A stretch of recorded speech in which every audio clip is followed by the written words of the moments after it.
Hello, ma. Good evening. Good evening. How are you today? Oh, good afternoon. Good afternoon. Good afternoon. Yeah. In America. Yes, ma'am. Yeah, my name is Iyalaje. Ade Banke. God bless you. Yeah. Yeah.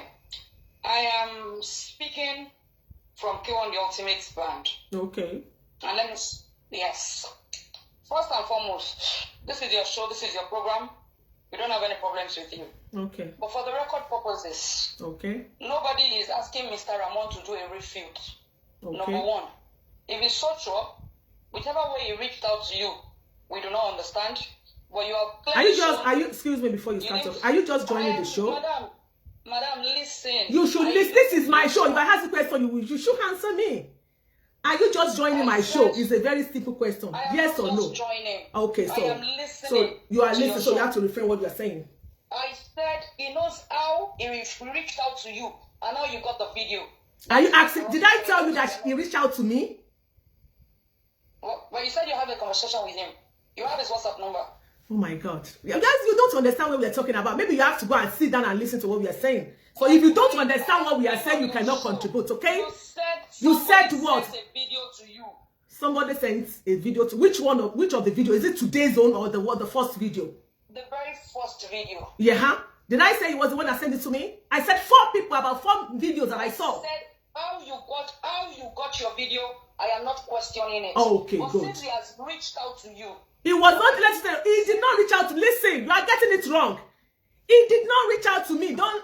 If you are getting it wrong. Okay, you reached out to him when you saw the video. No, you are not getting it. You are not. No, I did not reach. Explain to me. That is what I said. That you did not join us from the beginning. You have the floor, please. This is what happened. I said last year. If you watch my video about 2 weeks ago, last year someone called me. That one Mr. Ramon Ojubanere that is sick. That it seems that maybe that was last year. Last year, that was November 23 or so, I called him. And I played our conversation. Okay. Where he said that, they used to give him money, 300, 400 every week. I played this, me, I don't lie, I don't hard up. So I now said, someone said you are sick. I said, okay, now that you said, your boss is giving you 300, 400 per week, he's trying. It means we cannot be of help to you because we cannot do more than that. Don't worry, I will get back to the person that told me about you. And he called me back last year that, Auntie, please, if there's anything you want to do to me, please do it. Because I first of all asked him, was it the one paying for yours? Is it the one that is paying for your hospital bill? He said yes. But when he called me back immediately when I cut off the phone, he now said no, that he is the one that is paying for it. You are the one paying for your hospital bill. But you said he's giving you 300, 400. No, we cannot see anything about it. We cannot do more than this. 300, 400 per show, not every week, per show. And I know Wasiu Ayinde will be having more than 1 show in a week. No. You are richer than us. And I caught, that was when that is when I now cut it off from, So this, about 3 days ago, when I saw this video, and I remember, you understand? This is the same man that they told me about. So why are you now coming out to complain that you said that you are getting 300, 400 per show? That's what is happening. That is what happened. So I did not reach out. So it was yesterday that I tried to reach out to him. That someone said he wants to fill his bill, and he said okay. Thank you. So you get it right now. Thank you very much. You're welcome. I am not fighting you. I'm not fighting you. I listen to your show. God bless you. And so let me take the opportunity of your platform. I posted those receipts out. Number 1, as a band, he was sitting down at some point. Yeah. And he was excused to stay home. That's for him to be able to take care of himself. Mr. Ramon did not, and I say it emphatically, did not at any point reach out to the organization or made a formal healthcare request from us. He did it at any point. It neither forwarded maybe a bill that was going to cover his health expenses or anything to us. We knew he was sick, just like, okay, every normal person, okay, I'm not feeling good, and that's it. But if he said he made any formal health care request to the organization, I know you can do your findings, or you call him, he should come out to say it. Whatever the organization has been able to do with him, keeping him on his weekly emoluments, just like every other band member, was out of good gestures, nothing more. The organization is not a pensionable organization. We are human, and everything we have done is in accordance with our own spirit and the fact that We are all human. Nothing else. If people say they should take care of them, it's not a pensionable. People that have said they want to be on percentage for their weekly emoluments, they used to be on monthly years before. They said they wanted to earn per show. I don't know how we are going to deduct for their health if they are earning per show and they are on percentage with us. That being said, we should all be sincere with ourselves and our God. You didn't tell us I have gone to the hospital, I need 15 million. Me hearing other pages and saying I need 15 million, he said he's dying. He never told us that. No, he didn't. Madam, I am not fighting you. No, I didn't even say that on my show too. I want to give you time to explain. Another show, and I'm saying I am using your platform to say it. If yes, what I posted this morning, if Mr. Ramon Ojubanire, he can refute it, he has children. If I don't receive anything, me personally, and you tell me I have received it, I'll fight with the last, drop of my blood. You understand? Whatever that has happened between us and him is based on compassionate ground. We are not saying, and my father is not going to take anybody to the hospital. I am so sorry. His other band members, they can do that if they have anything, because we know different stories we'll keep hearing. Yes, Ento Lori Lorinta. So we are going to keep our heads also the same way they want, to keep their health, to keep their life. If he has reached out, we don't have a problem. But saying we have not been paying him, we are not owing him as an organization. We are not. He has not been working, and we have been paying since November 2023. He has not been working. Nigerian government, if you are not even working, they can do it. Maybe if you are good in your department, they can still do it for a while. But when there is auditing will come out that this and this is missing. You're playing the band leader's voice. So now when Tomati mark phone what Tomati approve, that is to say, whoever they see at different shows that they go through. I understand. I understood. I played the voice for you people to know that. I'm in the United States. I appreciate you as a fact-finding mission for us now, because either they like it or they don't like it. You have even said something that we are interested in and we want to know. You don't understand? God bless you. We are not hiding anything. You understand? We are not hiding anything. But for the records, and just like I said, he never made any formal health care request to us. So are you saying that the video you saw was the first video? Which one? As in the first one is sent out. He needs help. Was it the first video that you see? That was I didn't say the first one. He was lying down. Yes. He should beg his boss. Beg his boss for is that the first time that he was begging? That's the first time I've seen his video. I've not seen any other videos. Oh. Maybe he had been trying to reach out to you, or maybe it's very because the one he was lying down was the first video I have seen that he can't stand, he can't do anything. Wow. So you people don't even know. It was normally Oremi. I'm not still feeling good. You don't understand? It is sugar related. It is this related. You don't understand? I know. But saying you're like Bapa, you understand?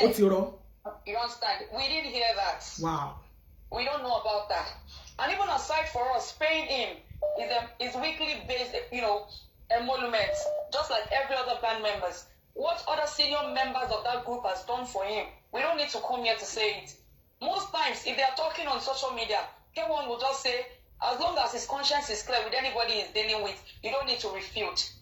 We as an organization are not happy that we need to pay slips of what we have been giving our workers or employees. It isn't what we do. It is not a practice we do. The last time you had Mr. Yokule's issue or whatever, K1 refused us going to print what was accrued to him.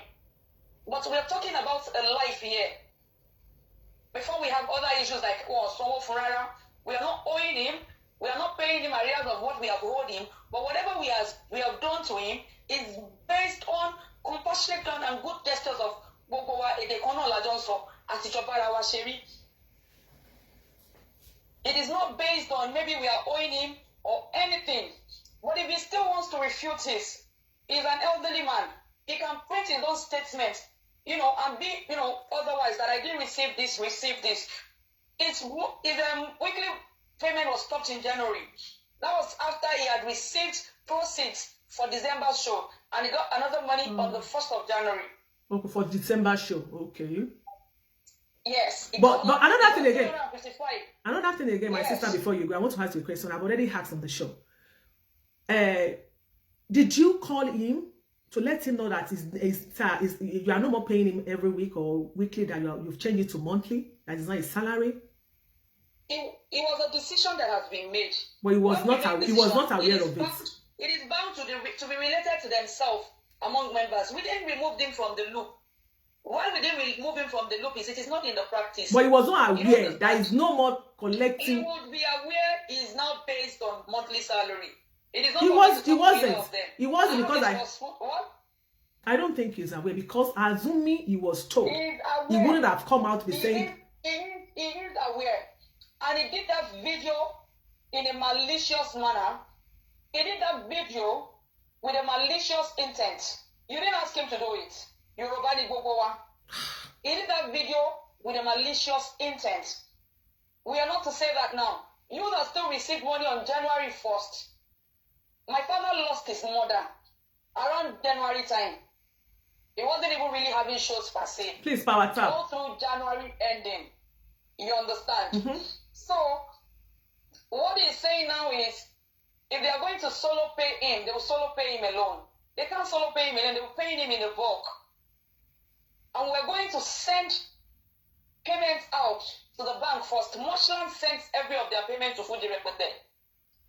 Any of them can corroborate that. And why Lush took it upon himself to pay the first one was because they had sent notice to bank. The bank were the ones that would pay him. But the money was paid exactly the day the video was out. Yes. His brother is still in our bank. I know. So he heard when they communicated that he would now be on a monthly salary. Because apparently it is an organization. What it does, someone else is doing that now. We are having an extra hand to pay. Because an organization, we won't run a loss. You understand? I know. But because we are not going to throw him away outrightly, he has been with us. So if we are together, and when the little issue of money comes out, some of us, we worked in different places also. But because, okay, K1 is a socialite, is a celebrity, you want to come every time to say things that financial matters does not even go on his table. The only thing is mandates. They have members of the band who are in charge of finances, taking their money, putting it in the bank, because we do not do tax payment again. Based on all of this. So if they won't have malicious intent, and that's the reason why, even I am sure, the CEO will be angry. He's not in Nigeria now. We have gone behind him to print those things out. Yes, he will still say whatever he wants to say when we come back, but we feel as an organization, it is a matter of life we are talking about, not every other thing. So we also need to come to public, because he has come to public. Yes. It is not in our usual practice. I think it's very good. K1 would not even, he won't even answer. He won't even reply in most cases when they talk. So, and Sister Idayat, who do we blame now? Because this... Who do I blame? Who do we? No, we, not you. Who do we blame for the video? Because when the video was sent to me, I think about 4... No. Is it my fault? Is it our fault on social media? Madam, I am not blaming you. And I have just said now that even you as a person, you have helped our organization on a fact-finding mission that we have not even paid you about, because things you have said, we have heard. God bless you.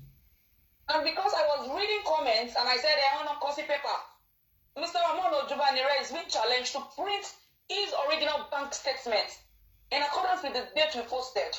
And it should come out and tell the world if he has received those from us without working for Drivetv band. Or if we are owing him. And he didn't make any formal help request to us. Like, I must love hospital. Or money the assistant. He did not. He didn't forward any hospital bills to us. Really? I'm not feeling fine. I can. Yes. But listen, Sister Idayat. But you people, you know quite alright that he's not feeling fine. The only problem Pelu said that he has been sitting down. Okay, he is not feeling fine. That is the reason why we placed him on those payments. We have placed him. Ordinarily, if anybody does not come to show, and we are sure the person is alive and kicking, and he's not coming to show, then he has ceased to be a member of our band. So then I don't understand why I don't know. I don't know. I don't think I understand why he he made that video. It's left to Nigerians to ask him, and it's left to everybody to ask him, and he should say it in good. Because there is no one that will condemn us for bringing the show to the social, the video to the social media because we saw it. This is the social media era. You understand? This is 21st century. But yes, for record purposes also, you could call us. You know, yeah, maybe there is no cordial relationship between K1 and his band boys. Whatever I don't know. Whatever cordial relationship is, you work for me. When there's time for meeting, we do meeting. It would not be sitting everybody down to ask them. You heard the manager said, the band leader, Captain said, only everybody, you are sick. That is, take your health care very, very important. Not to be hearing you're sick. Only for me, it's scared, it's scared of, but not for me to say I am sick 1 month, 2 months. You don't make any health care request to our organization. Fact check it and let him come out to the world that he has forwarded details of his medicals to us. The doctor has said this is what I need to do.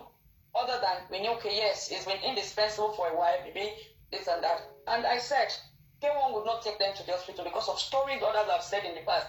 Last year. Now say something happened while he is in our care. But the stories was last year, and he has been sick for the past few years now. And again, I don't understand. He has been, what did you say? I said he has been sick. Yeah. Last year when you trended Mr. Ayokule story, Mr. Ayokule did not just post that video. That video has been in circulation before it was trended last year. The first video he ever did where he did it has been in circulation before it trended again last year. And that's why we will say, maybe it is, a corporate or sponsored attack against K1, maybe every now and then. Oh, no, it wasn't a sponsor. No, because I don't even know Mr. Whatever from my... I said it to you the first time the video he made is on YouTube. I watched it. Yes, the first time. We saw it, even the first video, we saw it on social media and we analyzed it. In fact, it was retrended last year for... Do you know what? It was after the video that I knew Mr. Ayokule whatever, because it was after we analyzed the show. I was not the first person to analyze it. It was after we analyzed the show that he came. I am not fighting you, madam. I said before he retrended last year, it has been in circulation that you have said some other things before. I know I'm listening to you. I can hear you quite well. But do you know one thing? Yeah. There's one thing I want you people to go back to do. You have to work on your band voice. There should be a cordial relationship because there are some videos that are not supposed to be coming out. We are talking about adults here. We are talking about adults. My master may be good to me, my boss may be good to me, and I choose otherwise. You don't understand? Yeah, I know people should be trying to be. We are not going to tutor people. How else we want them to say we have an organization? You have senior band members.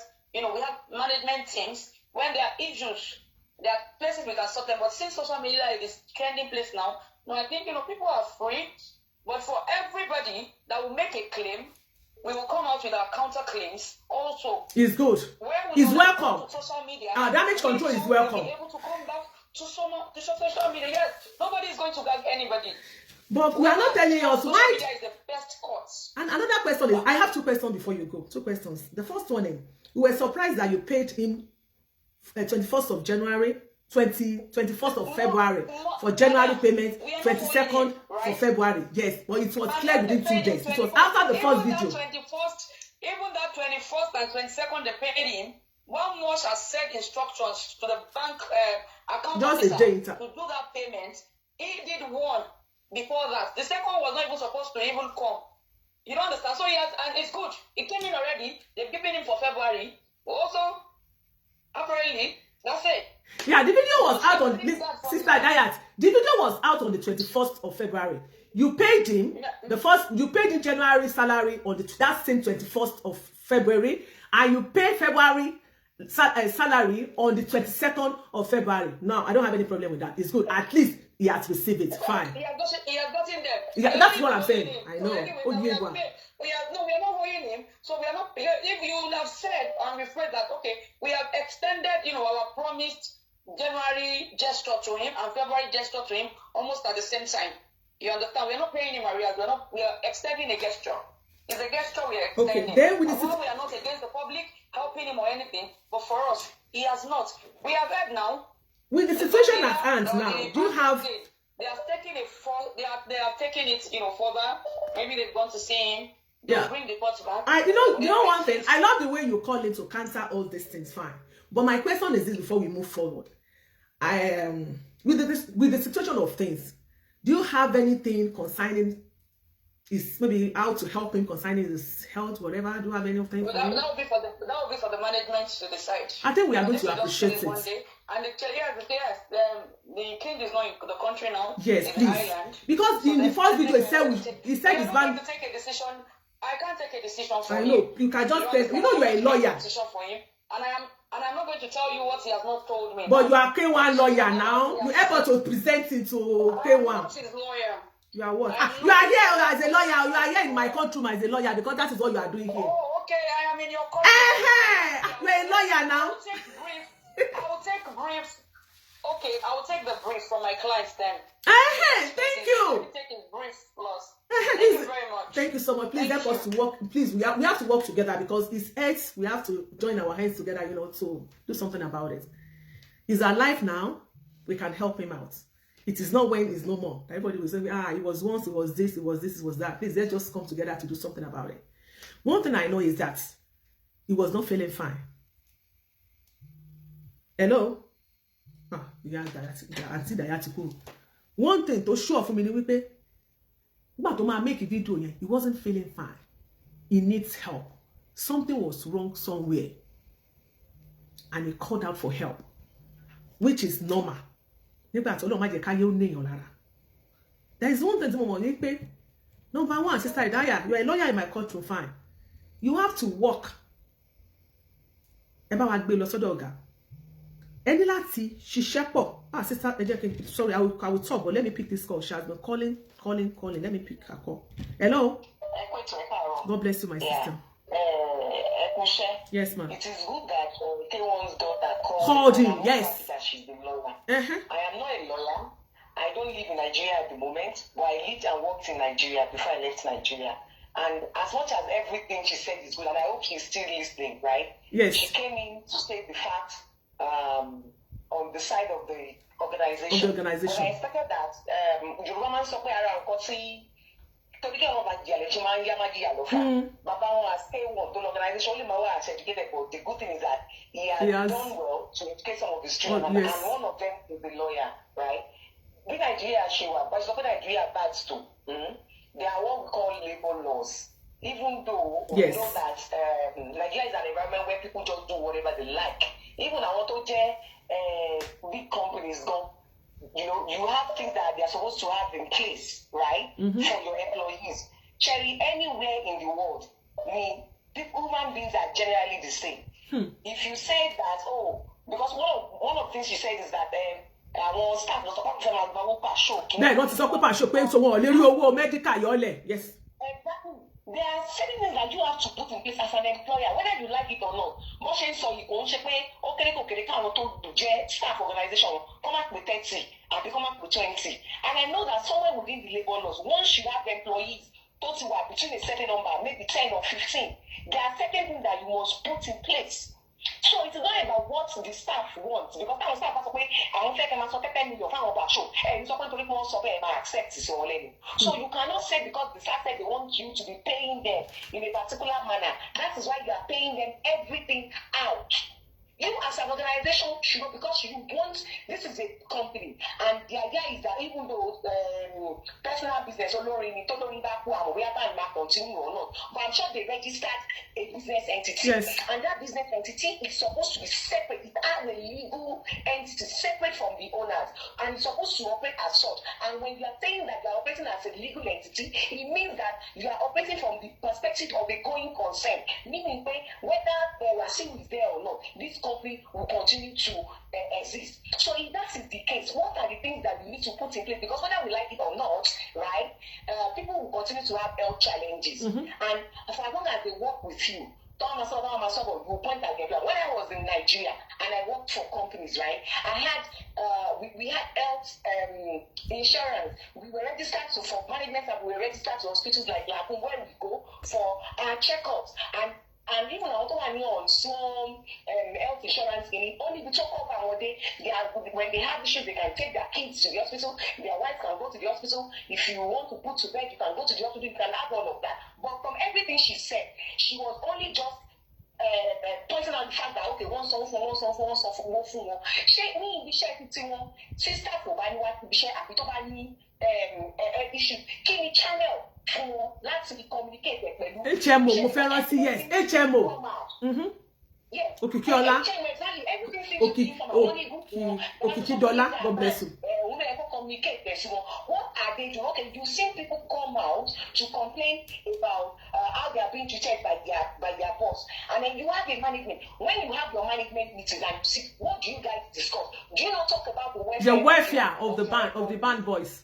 If your employees are not okay, right, your business will suffer. If your employees are disgruntled, and part of what they are doing is because it's obvious that Nigeria is bad and people are in very bad situation. So they know that even when they don't please them, because these people don't have option, and they are taking advantage of that. What I expect you, Idaya, as a lawyer, right? If I know that as a lawyer, you may not know everything, but if you need to get in consultants, come and review processes. I think the organization is big enough. This one is not a small one-man business. It is not a one-man show. I'm sure you have entities that are incorporated. You are not just operating as a sole proprietor or just a one-man music band. There are a lot of things that you guys need to do. You need to do better. Employer can have schemes, right? That would, because a lot of people, they are largely illiterate. They are illiterate. And if you care for them, those are some of the things that you look out for them for. Think got to stop okay on every pay. Maybe one shop in Nigeria, also my HMO, so now cheap as cheap as $20,000 naira a month. Tell him I deduct from their pay.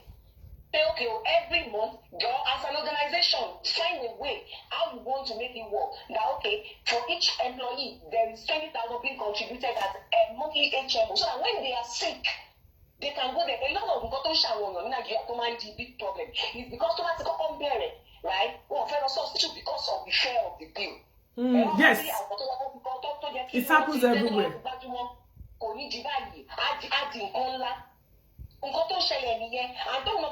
Honest. Also, within whatever applicable laws for labor in Nigeria, are they truly operating within the confines of that law? What are the responsibilities and obligations of Repete or whatever the name of the organization is to the employee? How many employees do you have? Are you following the rules that guides employee-employer relation in Nigeria? Because not sure, you're a child expert, but I know that once you have employees that are more than maybe 10 or 15, by law, you are mandated to, for instance, have a pension scheme for them. Because when you leave it to them, but when you have a pension scheme, for instance, that deducts an X amount from every whatever and you put it and then towards their future. You can even do personal pension scheme. Yes, no. Our insurance companies like that.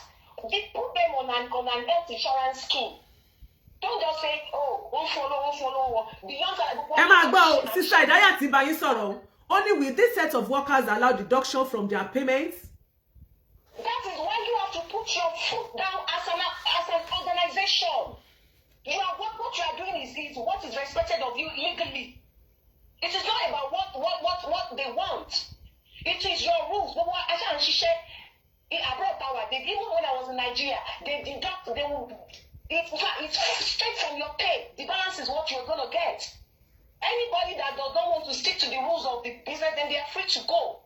You have to ensure that whatever it is you are doing it within the ambit of the law. The law stipulates that as an employer, once I have 15, 20 employees, I must make the mandatory pension deduction. And you know why most employers in Nigeria don't want to enforce that? The reason is simply because as an employer, if you want to contribute to pension fund, right? The employer is expected to provide maybe somebody is earning 200,000. As an employee, you deduct 12% from my pay or 10%. The employer is also supposed to maybe pay 15% of that same amount from their own pocket. From their own pocket, so yes. You find most employers hiding on that fact because see staff bad, employer no money that is so some amount of money. It is what we know. You pay your contributory pension scheme. You pay your employment insurance. Deductions by no they can fall back on. So she shouldn't say that someone has that. It is you doing what is right under the law. Thank you so much. Gbogbo ẹni ká ná lẹ́ẹ̀kan náà ká kẹ́ẹ̀tì ẹ̀ kó gbogbo ẹ̀ wá ká ná. Bẹ́ẹ̀ni, but ìwọ mọ̀ pé òfin ò fàyè gbà pé kò ṣe bẹ́ẹ̀. And you also know that in the long run, it's in their own interest. To make their health insurance HMO yẹn fún wọn. To di pé wọ́n tó kọ́kọ́ grumble. Ìgbà tó bá di pé orí ń fọ́ mi, àwọn kan máa rí pé any little thing ojú orí fọ́ wọn lọ sí hospital because they are not paying out of pocket. When they have to pay out of pocket, they will delay.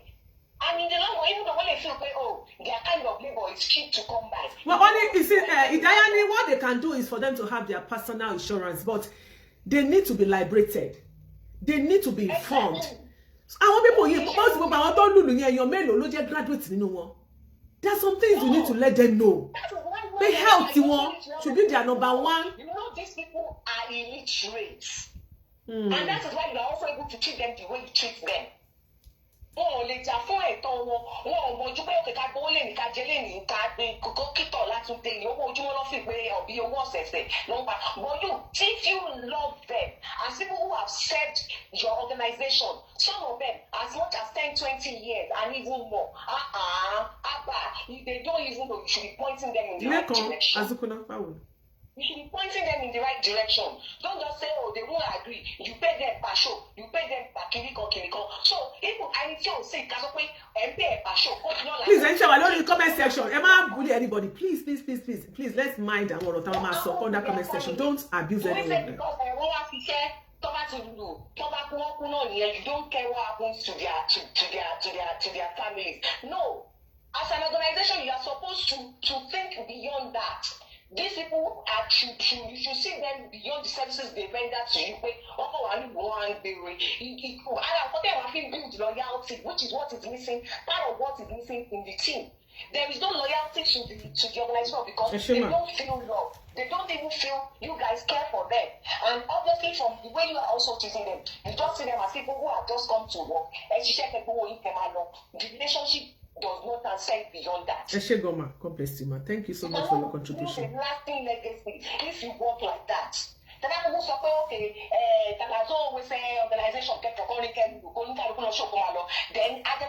can't say you are a corporate entity, you are a registered business entity, and you are running like that. No, you need to do better. Even though I want to employee, I want a lot of things because one to change that I want. But you also need to know that and you leave it at that. You can do better. Thank you so much. Talk to your management. Thank you. Eshegoma, God bless you. I'm trying to find your name. Time láti jẹ́ pé kó dàpọ̀ express feelings ẹ̀. So like, God. But to be candid, láàrin ẹ tó bá fẹ́ pè wọlé lè pè wọlé. Ẹ máa lè máa pè phone number torí a wà lórí TikTok. Ẹ̀yin tẹ́ bá mú phone number wa lórí TikTok, ẹ lè bá wa kọ síbẹ̀. Táwọn tó bá fẹ́ pè wá lè pè wá ìjọ, ẹ má bínú. Èyí tẹ́ wà lórí TikTok tẹ́ jẹ́ ti in-house. Mọ́mí Ọládùnní Olóyèolúwa, please kindly do that. Lórí TikTok. There is one thing I want you people to know. Sister Idayat. Ṣẹ́rí number one, inú ilé yín ò tò. Inú ilé yín ò gún.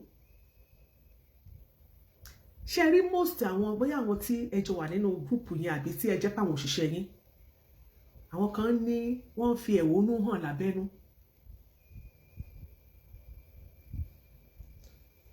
Ẹ ní láti ṣàwọn àárín yẹn dáadáa. Then ṣe wá rí nípa ètò ìlera, we are talking about health. Ó yẹ kó jẹ́ paramount sí wa, àwọn òṣìṣẹ́ wa. Kíkàn ṣe pé ká ní kán wá kán lùlù lóòótọ́ bí ìyá ìṣe sọ pé kán máa lọ. Please, mo ti sọ fún yín. Ẹ jọ̀ọ́ nítorí t'Ọlọ́run, please. Sister Idayat, I think more respect for the fact pé wọ́n ti fi time wọn sílẹ̀ láti darapọ̀ mọ́ wa. Please, let's give her that respect. It shows we don't even know the kind of people, the caliber of people tí wọ́n wò wá. Ọba lọ́ba, ládéládé, lóyè ń wò wá. Please, ẹ má bà platform mi jẹ́. Kì í búyàn. You know that rules wà ní. Anybody tí bá ti rí pé ó ti sọ ọ̀rọ̀ kan tí ò dá, máa block it, please. You can contribute, I will give you time to talk. But ẹ sọ̀rọ̀, ẹ má rude to anybody, ẹ má bú sister yẹn, ẹ má sọ̀rọ̀ sí bàbá, please. Hello, contribute.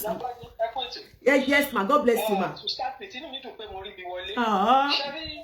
God bless you ma. Ọlọ́run kó ṣàánú fún wa, Ọlọ́run á bá mi bless yín. Àmín ma. Fún nǹkan tẹ́ ń sọ lọ́wọ́lọ́wọ́ yìí. I don't intend to insult anybody, but some people just come to the comment section. Wọ́n kàn máa sọ̀rọ̀ out of context. Wọ́n kàn máa sọ̀rọ̀ bí ó ṣe yẹ kán sọ̀rọ̀. Ẹ jọ̀ọ́, ìbẹ̀rẹ̀ ọ̀rọ̀ mi, mo kọ́kọ́ fẹ́ applaud Ìdáyà. Yes. As a child. Yeah. And I want to give kudos to her father. This is a reflection of good training. Ìdáyà, I give it to you. Thank you. At a point, ibi tó yẹ kó tiẹ̀ ti rúdù sí yín gẹ́gẹ́ bí ẹnìkan. Ọmọ yìí kọ́ṣọ́ ara ẹ̀ bí ọmọ tí a kọ́ tó dẹ̀ gbẹ̀kọ́. For God's sake, why are we throwing insult at her? Just she surprised. has done the needful. She has simply defended what she needed to defend. Oh, normal now. Oh, normal now. Tó bá ṣe ìwọ ṣé wo ò ní sọ̀rọ̀ ni. Tó bá ṣe ìwọ ṣé ò ní sọ̀rọ̀. Tó bá ṣe ìwọ ṣé ò ní dúró. Tó bá jẹ́ pé mi ṣe mi ní dúró sọ̀rọ̀ bá fún mi. I will stand for my father. Yes. Now, Ìdáyà, ìwọ ni mo fẹ́ bá sọ̀rọ̀. Mo fẹ́ rán ẹ sálàjì. Ọlọ́run á jẹ́ kí wọ́n túbọ̀ pẹ́ fún wa. Àbùkù kì í wá ẹni tí ò lórúkọ kiri o. Ẹni tó lórúkọ làbùkù máa ń wá. Láti kàn láti yẹ̀yẹ́. Èèyàn lèèyàn máa múra tó máa tún aṣọ ẹ̀ gírí. Ṣẹ́ni madam tó sọ̀rọ̀ kó tó di pé mo rí ibi pé wọlé. She has done a lot of talking. In fact, she has nailed it. Ìdáyà, tẹ bá dúró síbi pé nǹkan tí àwọn òṣìṣẹ́ ìfẹ́ lè máa ṣe. Àwọn orúkọ tí wọ́n kọ́ ló ń bàjẹ́ o. Yes.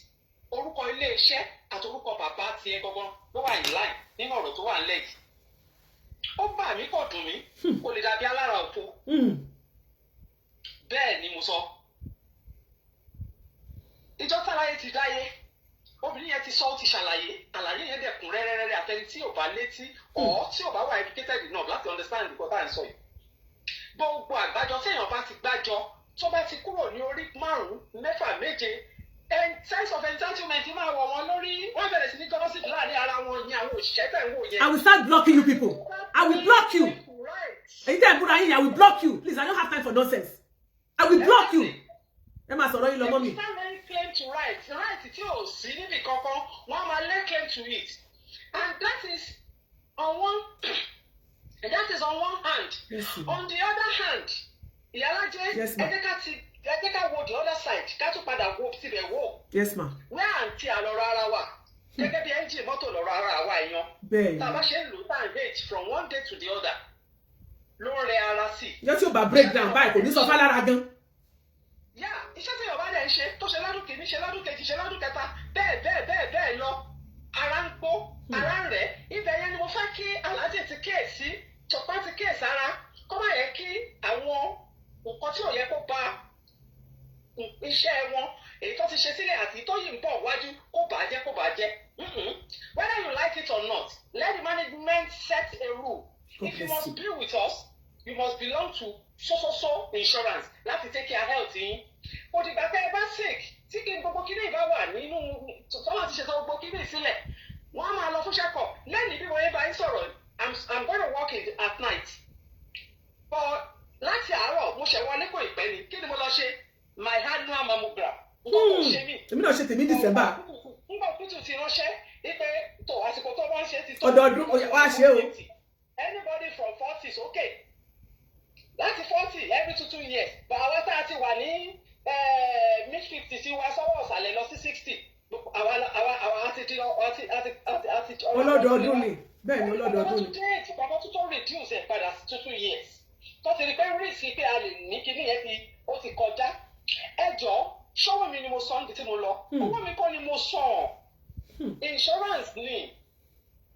Níbi tí mo ti ń ṣiṣẹ́, nígbà tí lẹ́yìn tí mo wá jókòó ní ìlú tá a wà yìí, mo ti ṣẹ́ láwọn ibìkan tí wọ́n wọ́rì. Nípa bó bá ṣe wọ̀n ẹni kó ṣe rẹ̀, àwọn rẹ́dì láti lù ẹ́, wọ́n á gbé ẹ, wọ́n á tí ẹ out. Tó bá wùn ẹ́ kó tọ́jú ara ẹ̀, ó bá wùn ẹ́ kó bá tọ́jú ara ẹ̀. Bọ̀ Olúwa mẹ́tọ́ ló ń dẹ̀ tún ṣe, ó gbé wa délẹ́bù kan débi pé our identified. Ó wá di pé ó ní àwọn ibi tá a ti lè ṣiṣẹ́ àwọn ibi tó lágbára ni tó máa insist pé you must have insurance. You must have insurance tó ń sọ yẹn. Ẹ máa wọ́n take care mi o. Èmi kọ́ ló ń take care o. They are protecting themselves. Bẹ́ẹ̀ni. Iyalaje. Two-way shot in the kidney. They want you to be sound. Don't let the look. At the same time, oh, they get busy. No, they get busy. I want for an hour at a safer side because the law will hit them hard. Hard, very, very hard. Sit your dad down. Let your dad understand. These people are doing the harm not to themselves alone, but to us too. Because when I say to us, the empire of Iyalaje K1, Motiko Pako, sorry, the tag ban law. Tabari to Mushari, Lokukudu, the company continues. So, I say to Mushari, Lokukudu, I know he's not into only kick on the company. He has other businesses. He has other businesses. Continue. So, your name, Omata.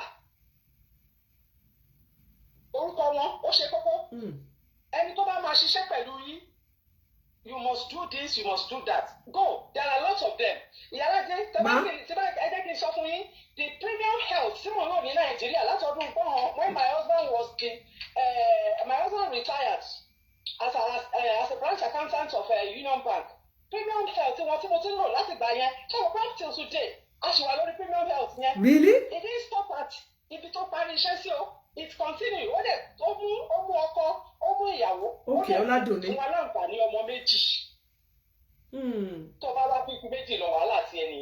Wow. Yes. Your first two children, Ninu service, no encompass. Even if the empire of Iyalaje cannot even do that much, let it take care of our own shisha, wear and tear directly for him. It's a contributory something. Salary insurance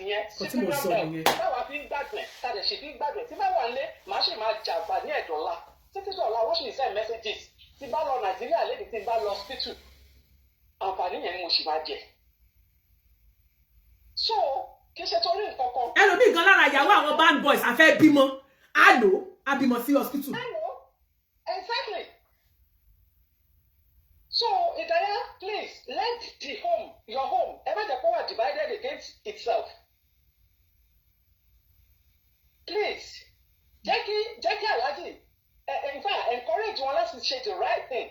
Whether we like it or not, I give you a lot of one. Only as you, only Kalukuso, on Tatetani, on Shebadani, on Shepodoni, Tani on Tatete. Oh, yeah, personal problem. We can't look at that. Ẹlòmíì mu sìgá, ẹlòmíì mu ọtí. Princess. Talika, ó yàtọ̀ síra wọn.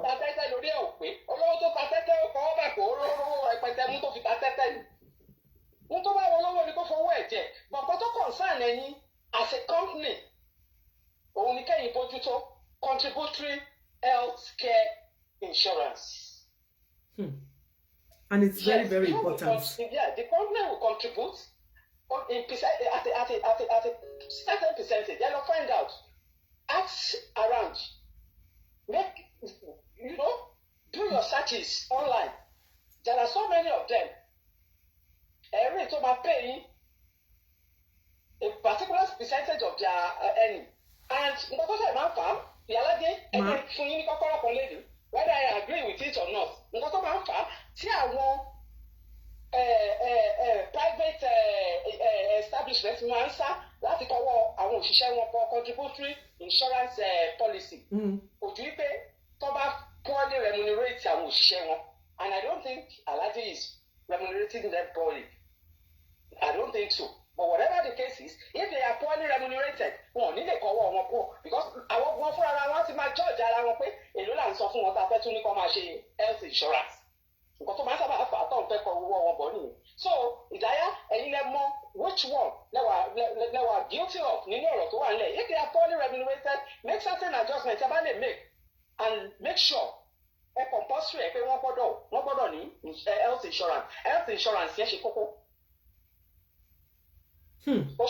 Àǹtí mi ṣe ẹ mọ̀ pé mo fi ọ̀rọ̀ tẹ́ ẹ sọ tí mo fẹ́ kí yín lẹ́yìn mà ní ìsìn báyìí wọ́n ní owó ẹ̀ ti di 250,000 naira per month ẹjọ́ nítorí tọ́lọ́run ṣé owó yẹn kó kàn máa fi jẹun ìjọ lè tọ́jú ara ẹ̀ ṣó lè wòsàn fara àbí máa jẹun títí tọ́lọ́jọ́ máa fi dé àbí kó máa dóde mírèkù àbí ẹ̀ understand àbí ṣówó yẹn ṣó gbé lọ hospital ṣó tọ́jú ẹ̀. níbo ní Nàìjíríà of today. owó yẹn ò lè tọ́jú ẹ̀. níbo ní Nàìjíríà of today that is ibi tẹ́mi gbá ṣòmọ́ lórí wẹ́rẹ́ jẹ́ nìyẹn. If they are poorly remunerated, something should be done so that when they make necessary arrangements for their health insurance. Yes. Tí bá lè lé bá ń ṣiṣẹ́, tí ó bá gba owó tó bá ń gbowó tí ò lè tó ń gbà. Princess fún mi listic àbí nǹkan, I will block you now. Ó gbọ́dọ̀ pé máa fún ìyàwó jẹ kó tó fọ́mọ jẹ kó tó tọ́jú ìyàwó kó tó tọ́jú ọmọ. You know what I mean now. Ẹni tí ò gba owó for 3 weeks tó ti jáde tó ti ṣe fídíò sórí social media.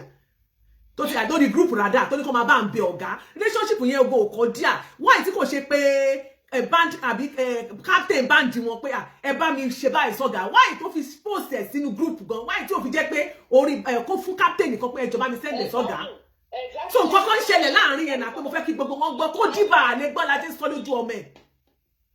Whether we like it or not, something is wrong somewhere. Something is not right. Yeah. Nǹkan kan wrong somewhere. Ṣé o understand Iyalaje? Bẹ́ẹ̀ ni mà mo agree pẹ̀lú yín. Àwa ò kàn lè really diagnose and lè figure it out dára but we know. We don't want to be careful. And reason that if I were careful ni pé even the so-called man tó wà involved in this whole issue òun ṣe ẹni tó ṣe tẹ́ bá wò ó dáadáa ètò ní tí ò ṣe nẹnu fún. Ẹ wo ọkọ yẹn dáadáa. Yìí mo ti rí ṣe mọ̀ pé ó ti gba owó January lọ́nà 21st. Ó gba owó February lọ́nà 22nd so 500 ti wà lọ́wọ́ ẹ̀ orí yàtọ̀ then òun náà á ti ronú wípé àṣìṣe lòun ṣe.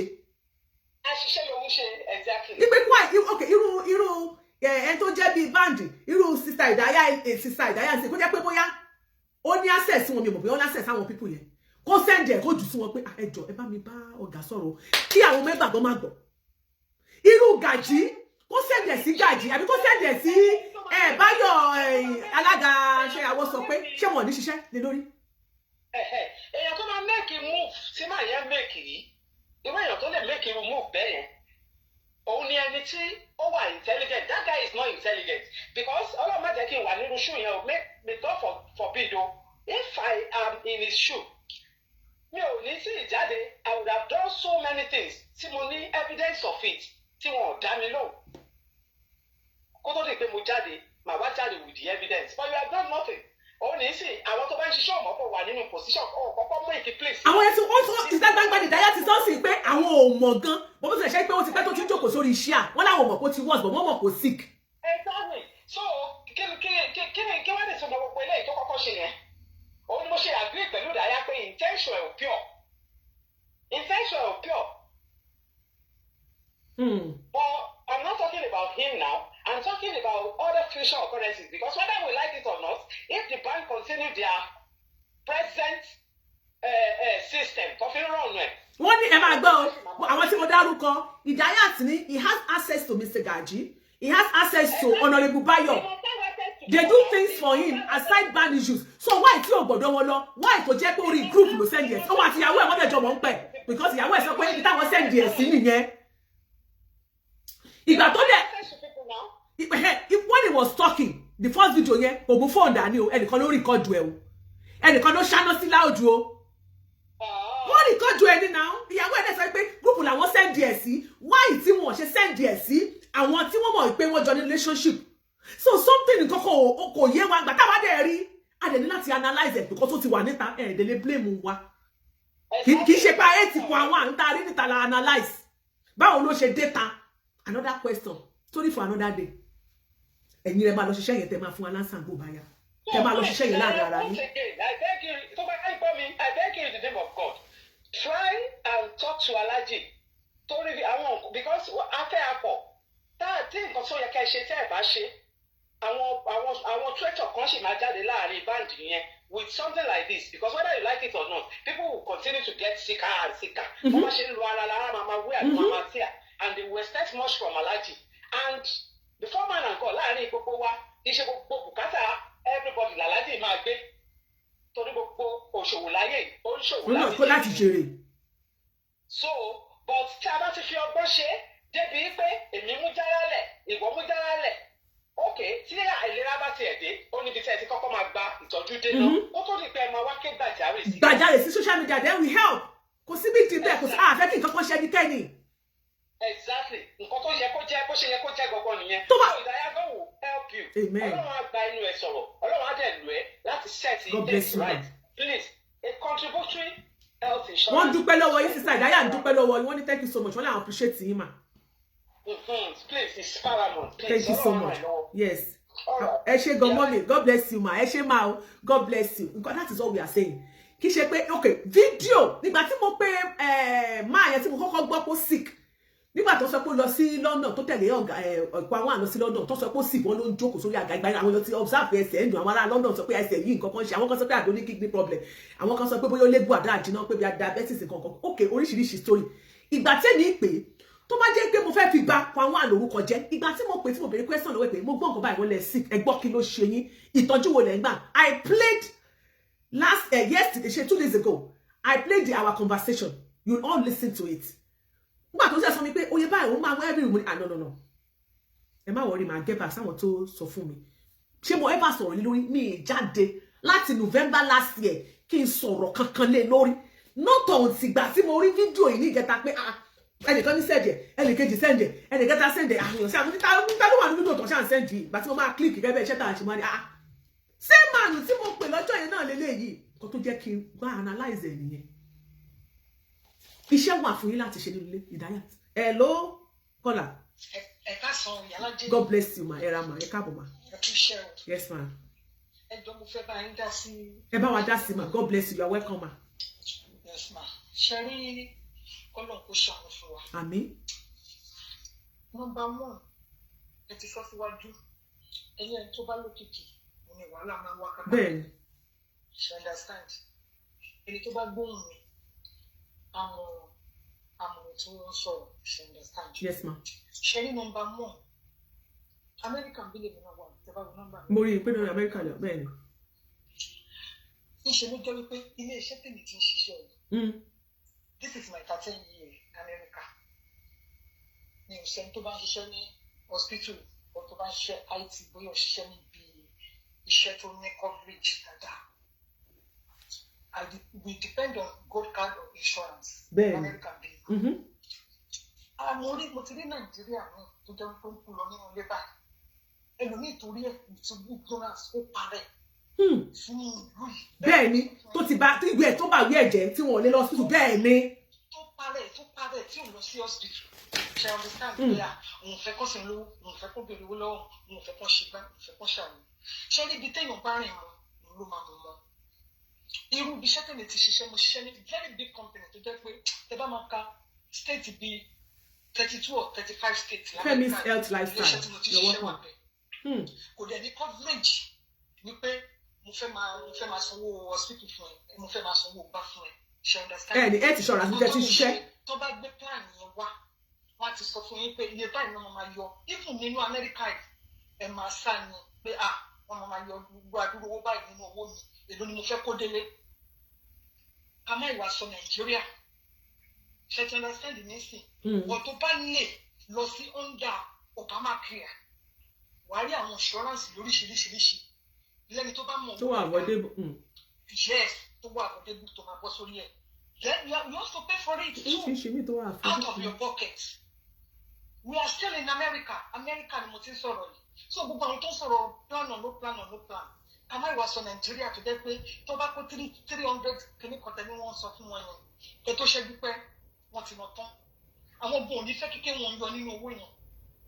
Nítorí pé àwọn máa wò pé àwọn èlò láwọn fẹ́ kó délé. Meanwhile, kẹ́wọ̀n ti ṣerú ẹ̀ fún wọn tẹ́lẹ̀ rí tó ló ń gbé ẹ̀jẹ̀ àwọn ọmọ ọkọ tó fi ẹ̀jẹ̀ àwọn ṣe.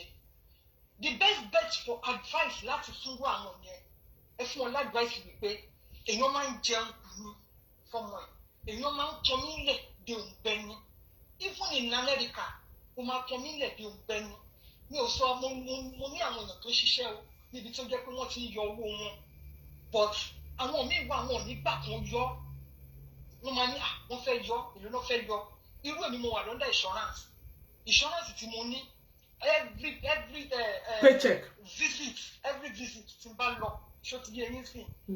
As if you ban surgery or whatever, this for 300. But that, she understand the main thing. Only she need pele ni o. Elomi ade ti jókòó àti wo pe a. Èló ni mo fẹ́ gbà. So fẹ́ máa yọ eléyìí ní every visit to the doctor. Ó dẹ̀ tún ní under insurance ni. Ó ní every iye tẹ́tí máa san lóṣooṣù. Under insurance kẹta tún wà. Tí o ṣe ó depend lórí iṣẹ́ mi àbí kò depend lórí iṣẹ́ mi. Nǹkan kan tí mo lè ní mo tún gain níbi iṣẹ́ mi. Tí o sì gbogbo lè ń bẹ̀. Òun ni pé Ọlọ́run má jẹ́ pọ́tà yàn kú. Wọ́n ṣe insurance yẹn tó jẹ́ pé tó bá kú wọ́n lè fún ní $50,000 out of their own company wọ́n ti máa san. But kì í ṣe pé bóyá mo ṣubú ẹsẹ̀ nìkan mo ṣubú apá mi rọ mo ṣubú mo fẹ́ lọ ṣe surgery tó wá sọ pé mo fẹ́ gbé sórí company tí mo ti ṣiṣẹ́. Hell no. But irú company tẹ́ ti ṣiṣẹ́ yẹn. Yes ma. Ìgbà tí ẹ máa join ẹ ti mọ̀ sí ẹ ti rí ẹ ti mọ̀ kẹ́ tó bá wọn kẹ́ tó darapọ̀ pé ní ọ̀dọ̀ títí wọn this particular one tẹ́ fẹ́ lọ join o pé procedure tí wọ́n nìyẹn. Yes. Then another company tí mo ti bá ṣiṣẹ́ tẹ́lẹ̀ àwọn náà sọ ṣe ti understand me. Willingly ni tó bá wù ẹ́. Willingly, God bless you. And yes, and that is where I am going, ma. Sherry, Sister Idayat, today they can't say wípé this is the most reasonable clinical advice on this platform today. No. Else àwọn èèyàn gbọ́dọ̀ wà paramount sí wa. Sherry, there should be an agreement. And that's why I'm so far wípé ẹ bá ti lẹ́gbẹ́. Ẹ̀yin nínú tẹ́ bá ti lẹ́gbẹ́, ẹni tí ẹ fẹ́ lọ bá. Limited ni bí wọ́n ṣe register company wọn kì í ṣe enterprises LLC táwa ń pè bí òun ni ti Kwawan.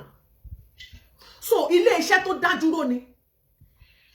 Ǹjẹ́ àwọn èèyàn ń fọwọ́ sí ìwé ṣe agreement wà pé tọ̀ bẹ́ẹ̀ ṣe wá o owó lẹ̀ gbà fẹ́ fọwọ́ sí ìwé o kò sówó health kìíní kan bẹ́ẹ̀ o. Tàbí kò dẹ̀ sí nǹkan tó burú náà tá a bá pè wọ́n pé bẹ́ẹ̀ ṣe ń darapọ̀ mọ́ wa o bí a ṣe ṣe nǹkan tiwa rèé ètò àti ìlànà tó wà ńlẹ̀ tó jẹ́ pé ìlànà à ń tẹ̀lé nílé iṣẹ́ tiwa rèé o tá a bá ti pawó a máa yọ 5% kìíní kan ẹ ti ọ̀nà ìpọ̀kọ̀ bí sọ̀rọ̀ ní o a máa yọ percentage one certain percentage sílẹ̀ tó lọ sí health insurance policy tó jẹ́ pé sí nǹkan tó bá dé nǹkan kan gbogbo kíní yẹn máa wà ẹni tó bá tẹ́ lọ́rùn ló máa wá gbùrù kíkan ṣe pé àwọn ẹlòmíì wà vulnerable kò mọ̀ ó ṣàfẹ́ lọ lù kó gbowó ni. Nǹkan tá fẹ́ kí sister Idaya ìwà educated ẹ mọ̀ nǹkan tá ń sọ yìí you can still sit down láti refrain gbogbo nǹkan tá ń sọ kẹ́ wo ọgbọ́n tẹ́ lè dá tẹ́ fi lè assist company dáadé ni because kíní yìí kíní wa ni ó yàtọ̀ sí kíní mi ni ó yàtọ̀ sí kíní wa ni kíní yín ni. So ẹ ṣé gan mọ́mí God bless you ma. Ẹ ṣé God bless you ma appreciate you ma yes ma. So Funke Glorious mo rí ẹ God bless you sweetheart. So kíní mi ni ó yàtọ̀ sí kíní wa ó kíní wọn ni. Kí làwọn èèyàn fọwọ́ sí kí la agreement tó wà lẹ́ because ẹ mọ̀ pé tí mo fẹ́ jẹ́ kí n máa sọ kíní tí kíní bá délẹ̀ tán àwọn èèyàn wọn ní sọ nǹkan kan mọ́ wọ́n máa ṣe bẹ́ẹ̀ ti rí àwọn staff yìí gangan àwọn ló ń ṣe fídíò yìí ara àtàkọ́ ló sẹ́ pé àkíní kan ṣẹlẹ̀ ó ń gẹ̀ẹ́sì pé kíní kan ṣẹlẹ̀ lọ́dọ̀ Kwawan o àwọn band boys ẹ̀ o yára o ẹninu àwọn band boys gangan ìkan lára wọn fún ara yín lẹ́yìn náà fi tí ẹ̀gbọ́n ló sọ báyìí. Tabadẹ̀ ní ká máa wo fídíò yẹn bó ṣe lọ àní máa túbọ̀ tẹ́ mọ̀ pé nǹkan kan ṣẹlẹ̀ kí ló fà á tó fi jáde kò rí ìtọ́jú then láti ìgbà tó ti ń gbádùn fún yín asọ́ níjẹta tó ń gbádùn tó ń ti sọ pé kò lè dúró mọ́ tó ń jókòó síwájú tó ń gbàgà fún kó máa fi jókòó iwájú ló jókòó sí kó tó di pé wọ́n lè gbò ẹ̀rùn kó máa gbàgà ẹ̀sọ̀ wẹ̀yìn. My name is Ati Awuyewuye. I'm a video director and TV producer of Akomolowe on African Magic. Keep watching Drivetv. olólùfẹ́ Drivetv àti gbogbo ẹ̀yin tí Fẹ́mi Sola ẹ máa wo Drivetv. Keep watching Drivetv. My name is Wasiu Ayinde. Taking this time out to tell you all that you keep watching Drivetv. What drive ẹ̀wọ̀ ní ògo ẹ̀? What drive ẹ̀wọ̀ fulfilment? What drive ẹ̀wọ̀ bí tó bá lọ? Ó ní iṣẹ́ rẹ̀. Ibi ni kò máa wò Drivetv. Thank you. Chloe. Drivetv. Driving you around the world.